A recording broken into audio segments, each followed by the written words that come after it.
Arizona Territory, 1879. The sun hung low and ruthless over the Sonoran Desert, the heat shimmering off the earth like it might burn right through the air. Harlan Vexley spotted the glint of something unnatural near the edge of a shallow arroyo, a scrap of white fabric, fluttering like a flag in the stillness. He reined in his horse, the mare snorting beneath him, sweat darkening her chestnut coat. Harlan narrowed his eyes, heart slowing in the way it always did when something felt off. He was 3 days out from Tucson, hauling supplies toward a mining camp that barely qualified as a town. He expected dust, solitude, maybe the occasional coyote. Not this. He dismounted quietly and walked toward the edge of the gully. The closer he came, the clearer it became there was someone down there, a woman. She was slumped against a boulder, half covered by her torn skirts, dark hair clinging to her cheeks. Her skin was sunburned, lips cracked. One arm clutched something tightly to her chest, a small bundle wrapped in cloth. A baby, no. A child. A girl, maybe 6, curled up beside her, breathing shallow and slow. And another, a boy around 10, lay just a few feet away, his face pale under a layer of dirt. "Ma'am," Harlan said, kneeling beside her. "Can you hear me?" The woman's eyes fluttered open. Brown, wide, and full of a kind of fear that stabbed straight through him. "Please," she rasped. "Help them first." "Already on it," he said, yanking the canteen from his belt.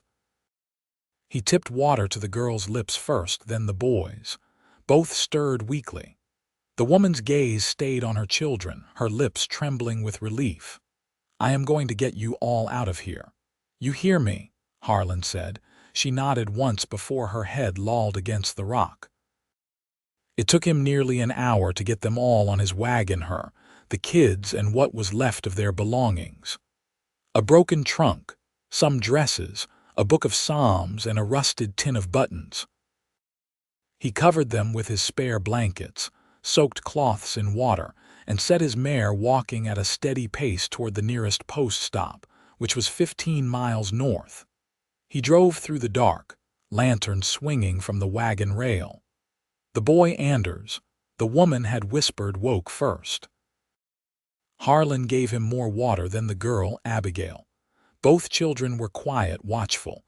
They had seen too much. By dawn, the woman stirred. Harlan was riding beside her, watching the way her chest rose and fell. She looked at him through cracked lashes. "You are not dead," he said simply. "Not yet," she rasped, then turned her head toward the children. "Are they? They are safe. You all are now." She let out a breath, half sob, half laugh. "I thought we would die out there." "What happened?" Stage broke down. Driver rode off, said he would find help. Never came back. "We waited 2 days. Then we walked, but we ran out of water." Her voice cracked again. "I thought I was making the right choice, taking them west." Harlan watched her, the way her eyes stayed glued to her children, even as her body shook from exhaustion. "You did," he said. "You kept them alive. That is more than most could do." She blinked hard, like she might cry, but she did not let it fall. "What is your name?" he asked. "Juliana," she whispered. "Juliana Fairhurst. I am Harlan Vexley." Her eyes lingered on him now. "Why did you stop?" "Because someone needed help," he said. They reached the post house by noon. The station keeper let them take the bunkhouse. Harlan stayed close, checking on the children, helping Juliana sit up and drink broth. It took 3 days for the color to return to her cheeks. On the 4th morning, Juliana sat on the stoop in one of his shirts, the sleeves rolled to her elbows. Her dress had been washed and was drying on the line. Anders was inside, reading. Abigail was chasing lizards with a stick. "You saved us," she said softly as he brought her a mug of coffee. "You saved yourself. I was just passing through." She looked up at him. "You do not seem like someone who is ever just passing through." He scratched his jaw. "Well, maybe I am not." They were quiet for a while. The desert stretched before them, endless and bright. "Thank you," she said. You already said that. I know, she said. But I mean it again. He smiled just a little. The next day, the station keeper said a wagon could take them to Tucson, where Juliana had planned to go. But when Harlan told her, she just looked at him, eyes unsure. You have people there? He asked. She shook her head. I was going to find work. Maybe sew or cook. I have no one. Anders stood behind her then. I do not want to go to a place with no trees, he said. I want to stay with the horses. Juliana laughed softly, brushing his hair back. I have a ranch, Harlan said before he could think better of it. It is not much, but it is clean, fenced, could use more hands, and it has got trees. Juliana looked at him, long and quiet. I would pay you, he added quickly, for cooking, sewing. I mean, if that is something you would want. She looked at her children, then back at him. You would take us in, all three of us, he nodded. Yes, she studied him for a long moment. You do not know anything about me.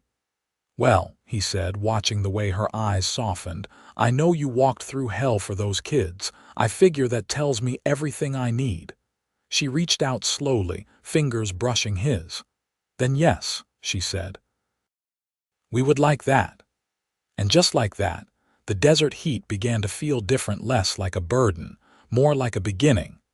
The road to Harlan's ranch wound east through low hills and dry creeks, the mesquite growing thicker alongside the Santa Cruz River. They rode in the wagon, Juliana up front beside him, the children nestled in the back beneath a patched canvas awning. The sun no longer felt like something to be feared. It played off Juliana's cheekbones as she watched the land pass, her expression quiet but alert, like she was memorizing every turn of the road. They reached the ranch by late afternoon. The house stood under the shade of cottonwoods, their branches whispering in the wind. Not large 2 rooms and a lean-to kitchen, but the walls were solid adobe, and the roof had been redone with fresh shingles the spring before. A corral sat just downslope, the barn set back behind it. Chickens scratched at the earth near the porch, and a dog lifted its head from the shade and thumped its tail once. Juliana didn't speak right away. Then she said, It smells like wild mint here. Grows down by the creek. I didn't plant it. Harlan stepped down and offered his hand to help her. She took it, her fingers cool and firm in his. Inside the house, he showed them the back room. It was my sister's once. Before she married a cattleman down near Tombstone, she left the quilts. Anders ran a hand over the stitched patchwork. This one's got a horse on it. Juliana's eyes darted to Harlan's face. You sure we're not taking too much space? I built this place for more than just myself, he said. It's better with people in it. That night they cooked beans over the hearth. Juliana added onion and a pinch of ground red pepper from her trunk. The taste was different than how Harlan usually made them, brighter, somehow. After the children slept, she carried 2 mugs of warm water out to the porch and handed him one. I thought I would be afraid, she said, watching moths cluster near the lantern, but I'm not. You don't have to explain anything to me. I know, I just want to. He waited. I taught school in Arkansas. After my husband died, I took what little was left and headed west. I thought maybe Tucson would have work, but everything felt too wide once I got out here. A breeze tugged a strand of hair across her forehead. She didn't brush it away, Harlan said. You didn't look lost when you stepped off that wagon. You looked like someone who meant to survive. She looked down at her hands. I didn't think anyone would notice that. I did. The next morning, Anders and Abigail followed Harlan to the barn. He showed them how to curry the horses. Abigail named the oldest gelding Dustpan because of the way his tail dragged. Anders asked about the fencing, and Harlan explained how the posts had to be spaced and tamped. The boy listened with a kind of solemn intensity, his shoulders squared like a man twice his age. Juliana spent the morning sorting through the kitchen. She found jars of dried beans, a sack of cornmeal, and a tin of salt that had gone solid. She pried it loose with a spoon and repacked it in cloth. Later, she took a washboard behind the house and scrubbed the children's clothes in river water, her sleeves rolled, her bare feet planted in the soft mud. That evening, Harlan returned from mending a gate to find her stitching a torn hem by lanternlight. Her eyes narrowed in concentration. She didn't notice him watching at first. When she did, she smiled not wide, just enough to fold the corner of her mouth. He sat across from her. "You always work like that, straight through the day." "I never liked sitting idle," he nodded. "It shows." She set the needle aside. "You built all this yourself, with a neighbor's help." He used to come up from Nogales during the winters. Got sick a few years back and didn't come again. Juliana looked toward the window. Hard to picture this place empty. It was quiet. Too quiet most days. "You ever think of leaving?" "No, I've already buried too many years here. It's not just a home, it's what I have." She didn't speak for a long while, then she said, "I meant what I said about working. I don't want charity. And I don't offer it." She met his eyes then. "That's fair." The days slipped into rhythm.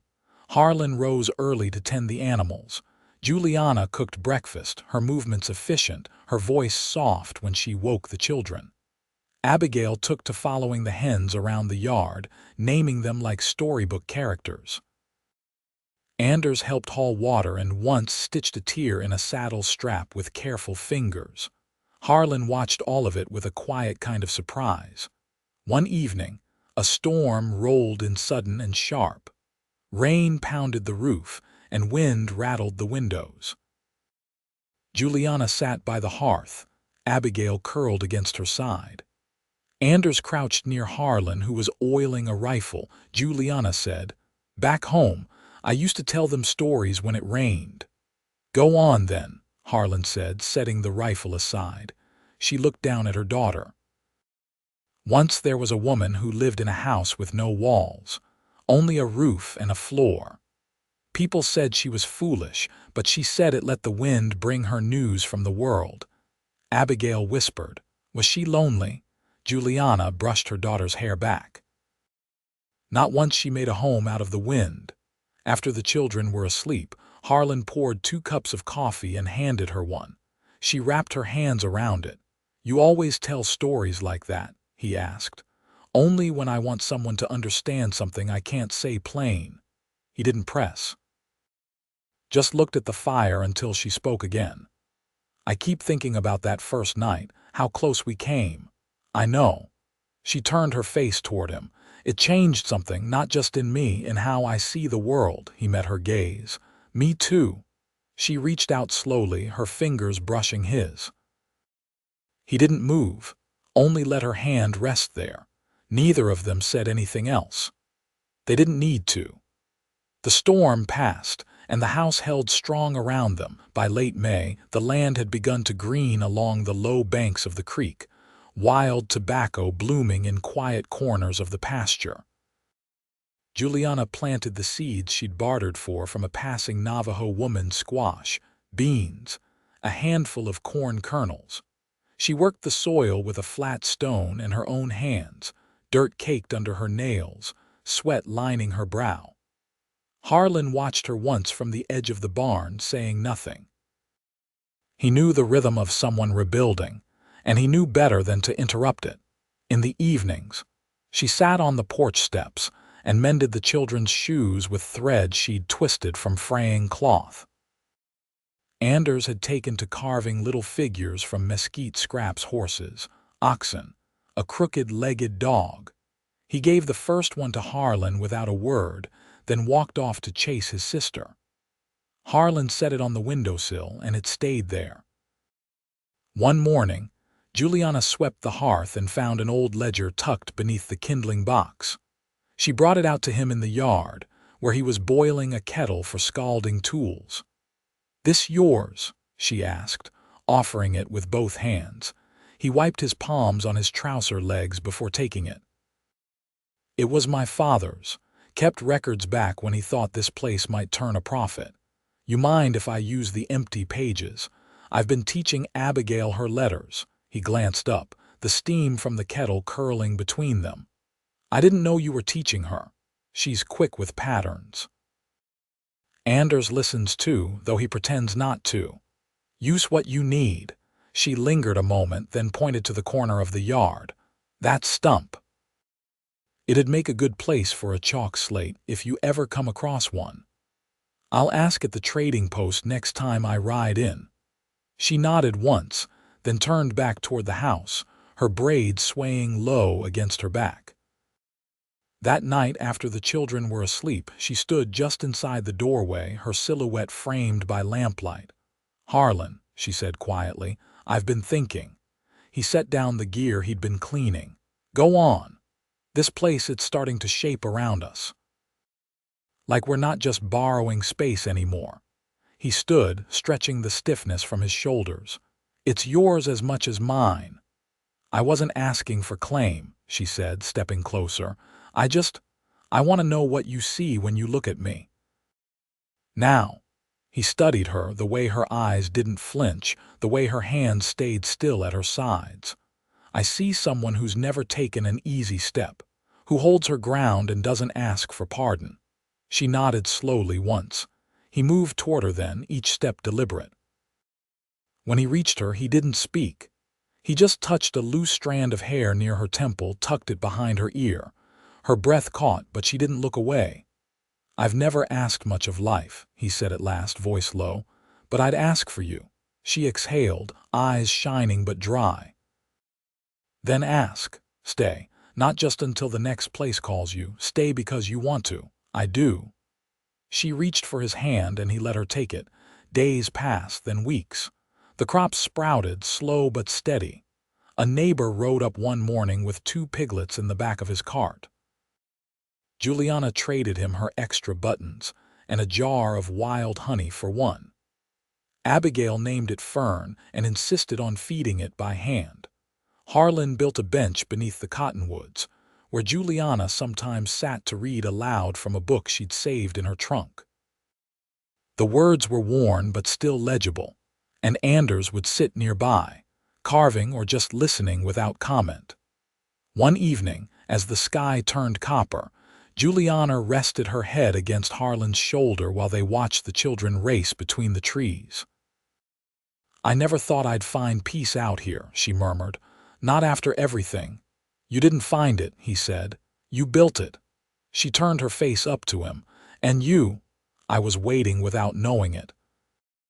"You and those two," he nodded toward the children, who were now chasing fireflies. "You brought the rest of the world with you."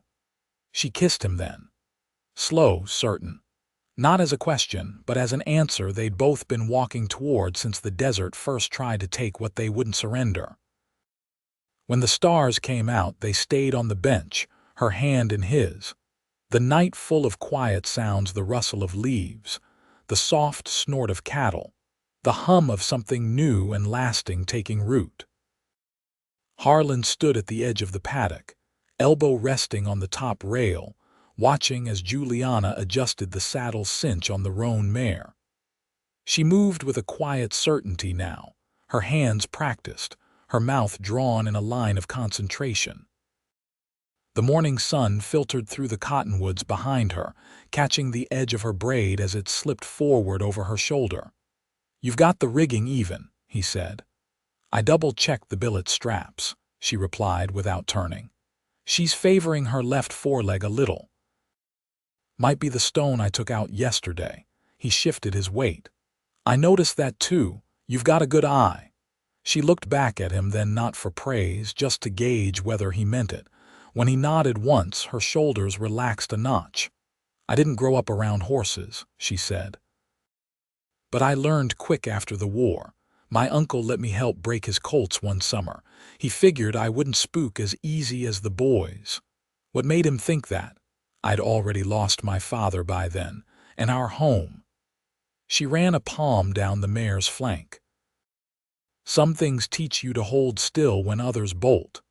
Harlan didn't answer right away. A pair of doves flitted across the pasture, their wings catching the light in brief white flashes. "I reckon that's why you fit here," he said finally. "This place doesn't ask for show. Just steadiness." Juliana reached for the reins and handed them up to him. "Then I'd say you've built something worth staying for."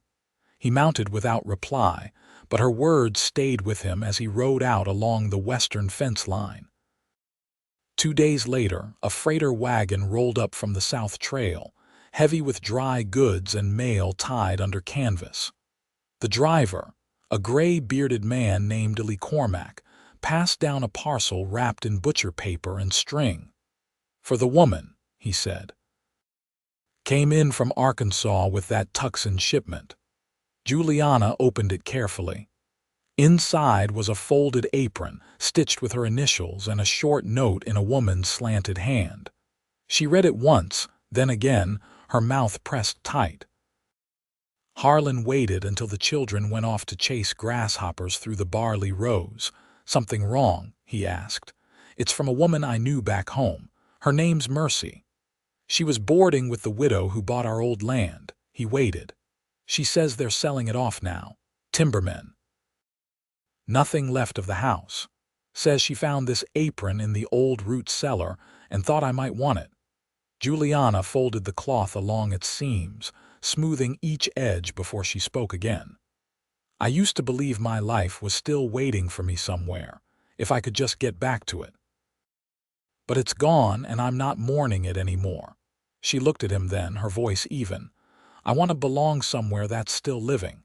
"You do," he said. "Right here." That night, as dusk cooled the air, she stood barefoot in the kitchen, slicing bread she'd baked into thick, uneven pieces. Harlan came in from the porch, hat in hand. "We'll need to haul hay next week," he said. "I was thinking to take the wagon down to the river flats." She nodded, setting the knife aside. "I can go with you. Anders can look after Abigail. He's careful." "You trust him with that?" "I do. She listens to him like she never did to me." He leaned against the doorframe. "You've taught them both more than they'll ever say." She touched a finger to a spot of flour on her sleeve. "I'm not sure I've done it right." "You've done it real," he said. "That counts more than right." She looked up, eyes catching his, and something passed between them, unspoken but solid. The next morning they hitched the wagon and rode out before sunup. The road to the flats was rutted and dry, lined with creosote and scattered stones. Juliana held the reins while Harlan checked the axle straps each time they stopped. By noon, they'd loaded the wagon with hay bales stacked 3 across. She wiped her brow with the edge of her sleeve and passed him the last of the water. He drank, then offered the canteen back. She shook her head. "Save it for the ride back. Then we'll go slow," he said. "No hurry." The return trip stretched long under the weight of the wagon. They didn't speak much, but when they crested the last rise and saw the house below them, smoke curling from the chimney, Anders and Abigail sitting under the trees like sentries, Juliana exhaled a breath she hadn't realized she'd been holding. That evening, she stood beside him at the corral fence, watching the last of the light fade. "My mother used to say a good man made a place feel safe by standing still when things got hard." He looked over at her. "You think I've stood still enough?" She reached for his hand, lacing her fingers through his. "You haven't moved since we got here, not away from me." The sky darkened above them, the stars sharp and clear. Inside the house, the children's laughter echoed faintly through the open window. Juliana leaned in closer, her voice low. "I'd marry you, Harlan, if you asked." He turned to face her fully, the weight of the moment settling into his chest. "Then I'm asking," he said. "Not for obligation. For the rest of our lives." She nodded, her answer plain in the way her hand tightened around his, and in the stillness that followed, nothing more needed to be spoken. The wedding took place at the edge of the pasture, beneath the crooked arms of a cottonwood that had withstood wind and time longer than anyone could say. There was no preacher, No church bell. Just the hush of wind through dry grass and the soft rustle of Sunday best clothes. Juliana wore a plain muslin dress she'd let down at the hem and mended twice. Harlan had brushed the dust from his only coat and stood with his boots planted firm in the earth. The neighbor from Nogales brought his wife and a tin of molasses cookies. Anders held Abigail's hand through the short vows, both of them solemn in their stillness. When Harlan took Juliana's hands in his, he looked at her like a man seeing steady ground after too many years of uncertain footing. Afterward, they ate cornbread and smoked meat beneath the sky, the stars coming out one by one like lanterns lit far off over the hills. The children fell asleep wrapped in quilts on the porch, and long after the neighbors rode off, Harlan and Juliana sat by the hearth, the fire low, her knees drawn under her, his shoulder brushing hers. "You ever think about what might have happened if I hadn't come across that arroyo?" he asked. Juliana didn't answer right away. Then she said, "No. I try not to give weight to what didn't come to pass. There's enough in what did." He nodded, then leaned down and kissed her slow, unhurried, as if they had nothing left to fear from time. That summer, the ranch began to take on new shape. Juliana painted the kitchen shutters a faded blue that reminded her of the riverbanks back east. Harlan built a new chicken coop after the old one collapsed in a windstorm, and Anders helped drive the nails. Abigail picked raspberries from the thickets near the creek and brought them back in her apron, her cheeks stained red and proud. One evening, Harlan came in from the barn with a shallow cut across his forearm. Juliana set down her sewing and cleaned it at the table with boiled cloth and a steady hand. "You ought to wear gloves when you sharpen that draw knife," she said, tying the bandage. "I was in a hurry," he muttered. "You've got too much of the world leaning on your shoulders to be careless with your own bones." He looked at her, his voice softer now. "It's not just the world anymore, it's us. We're part of it," she said, smoothing the knot. "But you're allowed to be careful with yourself. You're allowed to be tended to." He didn't speak for a long time, just kept his hand in hers as the lamplight flickered between them.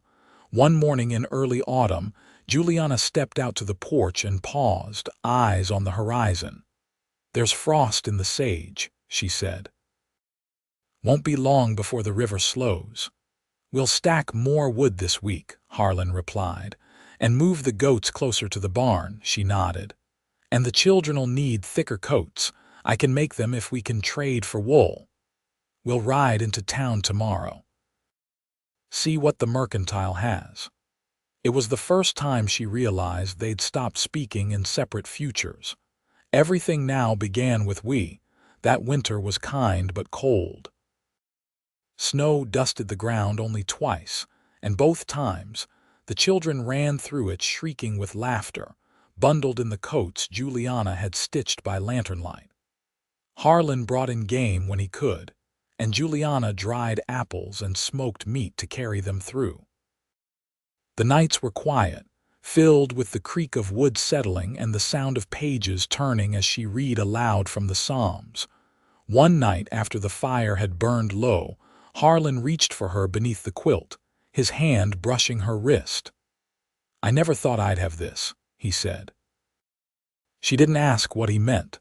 She just turned into him and whispered, "You do now." By spring, the garden had tripled in size. Beans climbed the stakes, and the first shoots of corn pushed through the soil. Anders had taken to reading under the trees, his whittling knife forgotten at his side. Abigail began keeping a notebook where she copied down things she'd learned: plants, birds, the shapes of clouds.